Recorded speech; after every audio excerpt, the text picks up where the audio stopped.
William Morrow and HarperAudio present Absent in the Spring, a novel, by Agatha Christie, writing as Mary Westmacott. Performed by Jacqui Crago. Chapter 1. Joan Scudmore screwed up her eyes as she peered across the dimness of the rest-house dining room. She was slightly short-sighted. Surely that's... No, it isn't. I believe it is. Blanche Haggard. Extraordinary.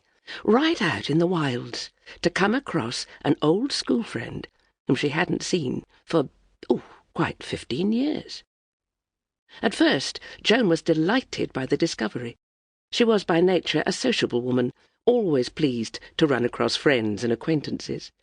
She thought to herself, "But poor dear, how dreadfully she's changed.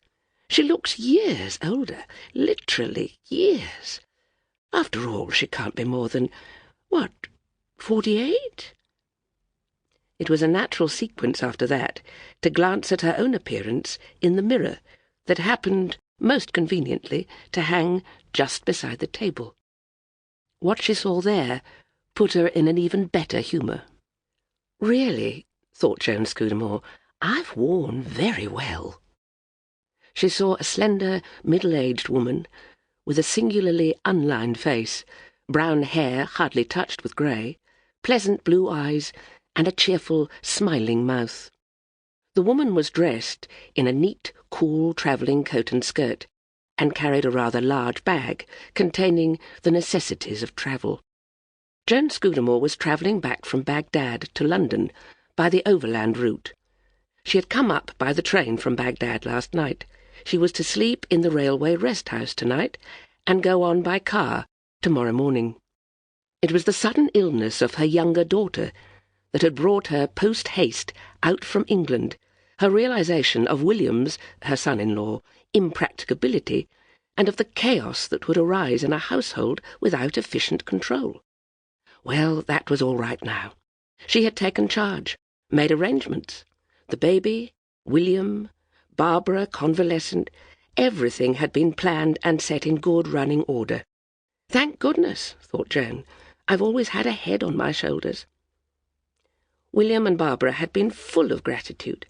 They'd pressed her to stay on, not to rush back, but she had smilingly, albeit with a stifled sigh, refused, for there was Rodney to consider.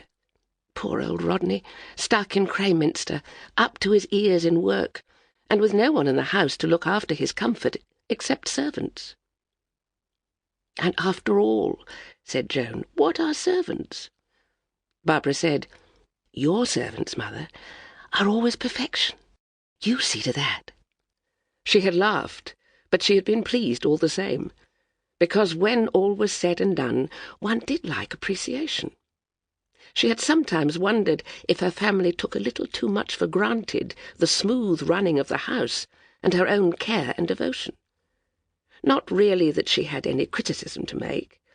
Tony, Avril, and Barbara were delightful children, and she and Rodney had every reason to be proud of their upbringing and of their success in life.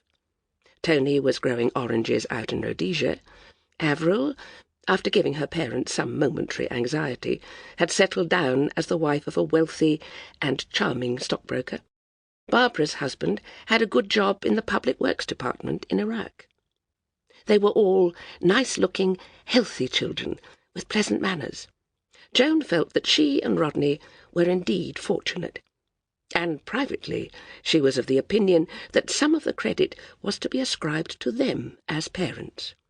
After all, they had brought the children up very carefully, taking infinite pains over the choice of nurses and governesses, and later of schools, and always putting the welfare and well-being of the children first.